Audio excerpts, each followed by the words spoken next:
नमस्कार दोस्तों, स्वागत है आप सभी का एक बार फिर से हमारे इस चैनल द शास्त्र वॉइस में। दोस्तों, अगर आप जीवन में कुछ नया सीखना चाहते हैं तो इस चैनल को सब्सक्राइब अवश्य करें। दोस्तों, भगवान सूर्य को जल चढ़ाते समय भूल से भी ना करें। यह गलती पुराण के अनुसार कहा जाता है कि संसार के समस्त मानव को स्नान करने के पश्चात सूर्य देव को अवश्य जल चढ़ाना चाहिए। तांबे के लोटे से जल चढ़ाना बहुत ही अच्छा माना जाता है। जल के साथ अक्षत एवं फूल मिश्रित कर सूर्यदेव को जल चढ़ाने से भगवान सूर्यदेव बहुत ही जल्दी प्रसन्न होते हैं। जल चढ़ाते समय भगवान सूर्य देव के मंत्र का उच्चारण करना चाहिए। इससे मन में सकारात्मक ऊर्जा प्रवेश करती है। जिनका स्वास्थ्य खराब होता है, यदि वे लोग हर सुबह स्नान करने के उपरांत भगवान सूर्य देव को जल चढ़ाते हैं तो उनको स्वास्थ्य से संबंधित जितनी भी समस्या होती है उन सभी का निवारण प्राप्त हो सकता है। बहुत से लोगों की कुंडली में सूर्य की दशा ठीक नहीं होती, जिन लोगों को अवश्य ही रोजाना स्नान करने के पश्चात सूर्य देव को जल चढ़ाना चाहिए। इससे उनके घर में जो भी खराबी है उसमें सुधार आ सकता है। सवाल यह है कि सूर्य भगवान को कैसे जल चढ़ाएं एवं कब जल। चलिए अब हम बात करते हैं कि सूर्य देव को जल चढ़ाते समय समय किन बातों का ध्यान रखना चाहिए। यदि आप सूर्य देव को जल चढ़ाते समय यह गलतियां कर रहे हैं तो सूर्य देव को जल चढ़ाना और ना चढ़ाना एक समान है। आइए जानते हैं सूर्य देव को जल चढ़ाते समय होने वाली गलतियों के बारे में। हो सकता है कि इन्हीं गलतियों के कारण आपकी रोजाना सूर्य देव को जल देने आपको किसी भी तरह का कोई लाभ प्राप्त नहीं हो पा रहा है। लेकिन दोस्तों, उससे पहले आपसे रिक्वेस्ट करते हैं कि वीडियो को लाइक जरूर करिएगा, दोस्तों को शेयर कर दीजिएगा और आपने अभी तक चैनल को सब्सक्राइब नहीं किया है तो चैनल को सब्सक्राइब करके बेल आइकन दबाइएगा। सबसे पहली बात, पूर्व की ओर मुख्य रखें। सूर्य देव को हमेशा पूर्व की ओर मुख्य रख के जल चढ़ाना चाहिए। जल चढ़ाते समय उस जल के छींटे आपके पैरों के ऊपर नहीं पड़नी चाहिए। हमेशा इस बात का ध्यान रखिए कि जहां से भी जल चढ़ा रहे हैं उस स्थान से भगवान सूर्य देव को देने वाले अर्घ्य का जल आपके पैर में किसी भी हाल में नहीं गिरना चाहिए। अगर जल चढ़ाते वक्त आपके पैर में वो जल गिरता है तो यह अच्छी बात नहीं है, क्योंकि इससे सूर्य देव क्रोधित हो जाते हैं। आपके ऊपर किसी की अशुभ दृष्टि भी पड़ सकती है। भगवान सूर्य देव को जल चढ़ाते समय सूर्य देव के मंत्र का जाप करें, ओम सूर्याय नमः। दूसरी बात, बिना स्नान किए जल न चढ़ाएं। भूल से भी यह गलती ना करें, बिना स्नान किए सूर्य देव को जल चढ़ाएं। सूर्य देव को स्वच्छता बेहद ही पसंद है। ऐसे में यदि आप बिना स्नान किए उन्हें जल चढ़ाएंगे तो वह आपसे रुष्ट हो जाएंगे और आप जिस कारण से उन्हें जल चढ़ा रहे थे उस कार्य में भी आप असफल हो जाएंगे। तीसरी बात का, ताम्रपत्र का उपयोग। आजकल प्लास्टिक का बड़ा फैशन चल रहा है। प्लास्टिक की किसी भी प्रकार की चीजों से सूर्य देव को जल बिल्कुल भी अंकित ना करें। इसके अलावा स्टील, पीतल का इत्यादि पत्रों का भी प्रयोग ना करें। सूर्य देव को जल चढ़ाने के लिए हमेशा ताम्रपत्र का प्रयोग करना चाहिए। इसके पीछे वैज्ञानिक कारण यह भी है कि सूर्य देव की उष्णता से प्लास्टिक से कुछ जहरीली गैसें निकलती हैं जो हमारी सेहत के लिए भी अच्छी नहीं होती। चौथी बार, ब्रह्मा मुहूर्त में ही अर्पित करें जल। कोशिश करें कि ब्रह्मा मुहूर्त में ही आप सूर्य देव को जल अर्पित करें। ब्रह्मा मुहूर्त का समय अर्थात सुबह के 3 से 5 बजे का समय सूर्य देव को जल अर्पण करने का सबसे अच्छा समय माना जाता है। जल चढ़ाने से पूर्व आपकी नियमित क्रियाकलाप भी पूर्ण होनी चाहिए। आप स्वच्छ वस्त्र पहनकर ही सूर्य को अर्घ्य दें। ऐसा करने से नवग्रह की कृपा जल चढ़ाने वाले व्यक्ति के ऊपर सदैव बनी रहती है। पांचवी बात, अक्षर एवं फूल अवश्य हो। सूर्य देव को जल चढ़ाते समय जल में अक्षत, रोली, फूल अवश्य होनी चाहिए। अगर आपके पास कुछ भी नहीं है तो अक्षर से काम चला सकते हैं, बस खाली सिर्फ जल ना चढ़ाएं। छठी बात, हाथ सिर के ऊपर रखें। हमेशा अपने हाथों को सिर के ऊपर रखकर ही सूर्य देव को जल अर्पित करना चाहिए। जब जल की धारा सूर्य देव को अर्पित करते वक्त गिरती है तो उसी धारा से सूर्य देव को देखना चाहिए। कहा जाता है कि ऐसा करने से व्यक्ति के ऊपर सूर्य देव की कृपा बनी रहती है एवं व्यक्ति के मन में सकारात्मक ऊर्जा भी प्रवेश करती है। सातवीं बात, चप्पल ना पहने। भूल से भी आपके पैर में चप्पल नहीं होनी चाहिए। यदि सूर्य देव को चप्पल पहनकर जल अर्पण करेंगे आपसे दूर हो जाएंगे और आपके जितने भी काम रुके हुए हैं वह सभी काम भी आगे नहीं बढ़ पाएंगे। इसलिए हमेशा सूर्यदेव को नंगे पैरों में रहकर ही जल अर्पित करें। 8वीं बात, रविवार के दिन अवश्य जल चढ़ाएं। आप हर दिन सूर्यदेव को जल चढ़ाएं या न चढ़ाएं, लेकिन रविवार के दिन सूर्य को जल अवश्य चढ़ाना चाहिए, क्योंकि रविवार का दिन सूर्य भगवान का दिन होता है। इस दिन को अवश्य ही हर व्यक्ति को सूर्यदेव को जल अर्पित करना चाहिए। इससे यदि आपकी कुंडली में किसी प्रकार का कोई सूर्य से संबंधित दोष है तो वो दोष गुण में परिवर्तित हो जाएगा। 9वीं बात, सादा भोजन ले। यदि आप सूर्यदेव को हर दिन जल चढ़ाते हैं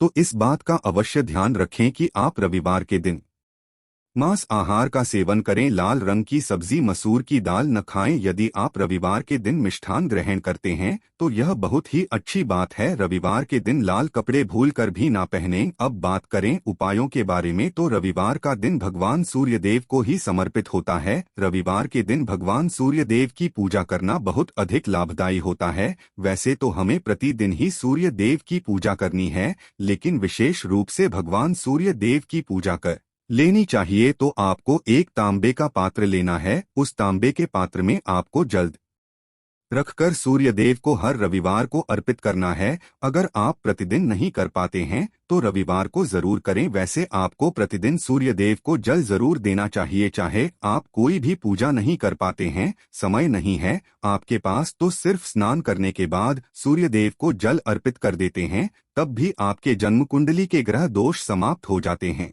और आपको जो भी परेशानियां होती हैं उन परेशानियों से मुक्ति मिलती है। जब आप सूर्यदेव को जल अर्पित करते हैं, गायत्री मंत्र का जाप करें। गायत्री मंत्र का जप यथासंभव कर सकते हैं। अगर आपके पास समय है तो 108 बार कर लीजिए, नहीं तो जितनी देर आप जल दे रहे हैं वहां पर खड़े होकर सूर्यदेव के सामने 5 मिनट तक कर लीजिए। इससे आपको बहुत लाभ होता है। गायत्री मंत्र का जप करने से, जैसे सूर्यदेव को समय हम गायत्री मंत्र का जप करते हैं तो हमारी नौकरी में अगर कोई बाधा आती है तो वो दूर होती है, नकारात्मक ऊर्जा दूर होती है। रविवार के दिन सुबह जब आप सूर्यदेव को अर्घ्य देते हैं तो उसमें थोड़ा सा गुड़ मिला लीजिए। इससे क्या होगा, इससे आपकी सभी कामनाएं पूर्ण होंगी। अगर आप भगवान सूर्यदेव को जल अर्पित करते हैं, उसमें थोड़ा सा गुड़ मिलाकर अर्पित करते हैं, आपकी सभी कामनाएं पूर्ण हो जाती है। भाग्य का साथ बहुत लोगों को नहीं मिलता है। बहुत से लोग कंप्लेंट करते हैं कि हमारा भाग्य हमारा साथ नहीं देता है। ऐसे में भाग्य का कारक माना गया है, प्रबल कारक माना गया है सूर्यदेव को। तो जब आप सूर्यदेव को सुबह जल देते हैं तो जल देते समय आपको गायत्री मंत्र का जप करना है। और उसके अलावा आपको भाग्य का साथ चाहिए तो रविवार के दिन गुड़ और चावल का दान करना अच्छा माना जाता है। गेहूं का दान भी आप कर सकते हैं। गेहूं और गुड़ का दान करने बहुत श्रेष्ठ माना जाता है और इसको करने से आपकी सभी काम करने लग जाते हैं। अगर आप यह दान करते हैं, सूर्यदेव की कृपा से आपके जो काम होते हैं, जो रुके हुए हैं, बनने लग जाते हैं। भाग्य का साथ आपको प्राप्त हो जाता है। अगर आपके आत्मविश्वास में कमी आ गई है, पराक्रम में कमी आ गई है और आत्मविश्वास आपका कमजोर होता जा रहा है, ऐसे में आपको चाहिए कि रविवार के दिन अपने माथे पर लाल चंदन का तिलक लगाएं। लाल चंदन जल में डालकर भगवान सूर्यदेव को अर्घ्य दे दीजिए और अपने माथे पर भी आपको लाल चंदन का तिलक लगाना है। जब आप जल देते हैं भगवान सूर्यदेव को, तब आप उसमें लाल चंदन, जब सूर्यदेव को जल अर्पित करते हैं तो उसके बाद उस तांबे के पात्र में थोड़ा सा जो लाल चंदन है वह किनारे पर लगा होता है। जो हम कोई भी वस्तु डालकर अर्पित करते हैं तो किनारे पर थोड़ा मात्र से ही अनामिका उंगली में आपको लाल चंदन लेता है और इसे अपने मस्तक पर लगाना है। अगर आप यह प्रतिदिन करते हैं तो निश्चित बहुत शीघ्र आपके आकर्षण में वृद्धि होती है। आपकी सभी काम बनने लग जाते हैं। आप अगर व्यापार करते हैं, जिनसे भी डीलिंग करते हैं, जिनसे भी आपका व्यापार है, जिससे भी आपका व्यापारिक रिश्ते बहुत मजबूत स्थिति में होता है, आपके मान सम्मान के साथ आपके आत्मविश्वास में भी वृद्धि होती है। सूर्य देव की कृपा पाना चाहते हैं तो लाल मसूर की दाल किसी ब्राह्मण को रविवार के दिन दान कर दीजिए। अगर आप किसी ब्राह्मण को लाल मसूर की दाल दान करते हैं तो इससे आपके जन्म कुंडली के ग्रह दोष दूर होते हैं। यहाँ आप सा रविवार कर लीजिए कि आप दान करते हैं। अब जैसे इस रविवार से अपने शुरू किए तो 7 रविवार लगातार कर देंगे तो आपको बहुत शीघ्र लाभ हो जाता है। ग्रह दोषों से मुक्ति मिल जाती है। रविवार के दिन गुड़ खाकर किसी काम पर निकलना चाहिए। जैसे प्रातःकाल आप थोड़ा सा गुड़ खा लेते हैं तो इसे सूर्य देव बलि हो जाते हैं। और गुड़ और चावल से बनी हुई खीर अगर आप सूर्य देव को चढ़ाते हैं तो इससे दिन भी बहुत अच्छा हो जाता है। भगवान सूर्य देव को अर्पित करने के बाद आप यह खीर प्रसाद स्वरूप स्वयं भी खा सकते हैं और परिवार के सभी लोग खा सकते हैं। इससे आपकी तरक्की होती है, जीवन में आपको सफलता की प्राप्ति होती है। व्यापार हो, नौकरी हो, हर जगह आपको तरक्की मिलती है। और अगर आपके घर में कोई बीमार है, बहुत समय से बीमार है, तो उनसे कहें कि वह सूर्यदेव को तांबे के पात्र में रोली और लाल फूल डालकर अर्पित करें। लाल फूल आप कोई भी ले सकते हैं, गुलाब का गुड़ हल्का को भी लाल फूल उपलब्ध, उसको तांबे के पात्र में डाल करें। थोड़ी सी रोली या लाल चंदन डाल सकते हैं। ऐसा करने से सूर्य ग्रह बलि हो जाता है तो आत्मविश्वास भी बढ़ता है। आत्मा की कारक है सूर्य देव, और जब हमारा आत्मविश्वास बढ़ता है, रोगों से मुक्ति मिलती है, नकारात्मक शक्तियों से छुटकारा मिल जाता है, दवाइयाँ काम करने लग जाती है। रविवार के दिन आदित्य हृदय स्तोत्र का पाठ जरूर करना चाहिए। अगर आप चाहते हैं आपको सूर्य ग्रहण का पूर्ण लाभ प्राप्त हो, चाहे आपकी जन्म कुंडली मजबूत स्थिति में भी हो, तब भी रविवार को आपको आदित्य हृदय स्तोत्र का पाठ जरूर करना चाहिए। आदित्य हृदय स्तोत्र का पाठ अगर आप 3 बार करते हैं प्रतिदिन, या फिर 3 बार रविवार को भी कर लेते हैं, तो इससे भी आपके जीवन की परेशानियां दूर होती है।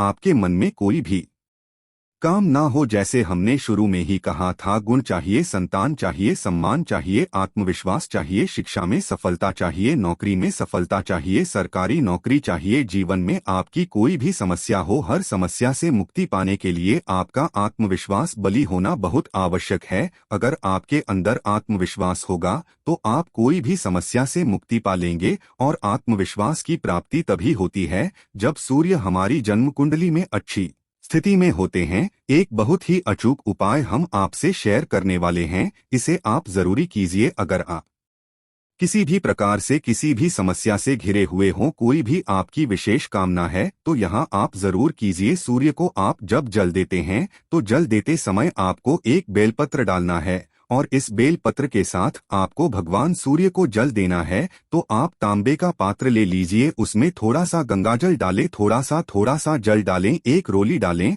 और एक बेलपत्र डालें, और इसके साथ ही आप थोड़े से अक्षत भी डाल सकते हैं। अक्षत क्या होता है? चावल होता है जिसके टूटे हुए दाने ना हो, बिल्कुल साबुत चावल होता है, उसे अक्षत कहा जाता है। तो थोड़े से अक्षत रोली बेल पत्र डालकर भगवान सूर्य देव को जल देना है। 7 बार में आपको जल देना है। जैसा कि बताया जाता है कि आपको 3 बार में जल देना चाहिए। रुक रुक कर एक ही पात्र का जल हम 3 बार में देते हैं, रुक रुक कर हम 3 बार में देते हैं। हमें बेलपत्र डालना है, तो इस विशेष सामग्री की वजह से हम इस जल को 7 बार में भी दे सकते हैं। तो आप रोक रोक कर उसी पात्र के जल को 7 बार में दीजिए। भगवान सूर्य देव को देखते हुए आपको मंत्र बोलना है, ओम हरि हरि सूर्याय नमः, ओम हरि हरि सूर्याय नमः। तो इस प्रकार से आप इस मंत्र बोलते हुए अगर सूर्य देव को जल अर्पित करते हैं तो शीघ्र ही आपकी मन की कामनाएं पूरी हो जाती हैं। आपकी जो भी कामना है भगवान सूर्य देव से कही। थोड़े समय तक आप आदित्य हृदय स्तोत्र का पाठ कर सकते हैं।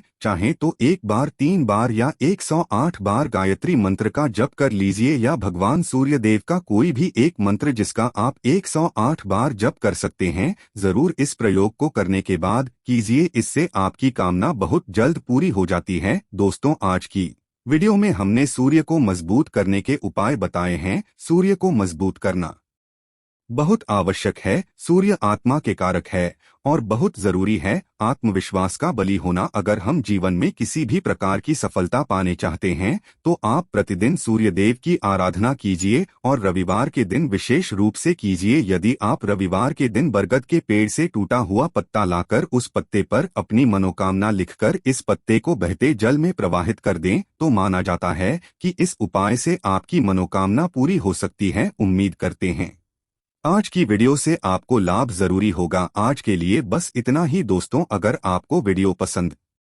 आई हो तो वीडियो को लाइक जरूर कीजिएगा, और दोस्तों को शेयर करके सब्सक्राइब कीजिएगा और बेल आइकन को प्रेस कीजिएगा, जिससे आपको ऐसी ही वीडियो की नोटिफिकेशन सबसे पहले मिले। मित्रों, आज के लिए बस इतना ही। मिलते हैं अगले वीडियो में, तब तक के लिए जय श्री राम।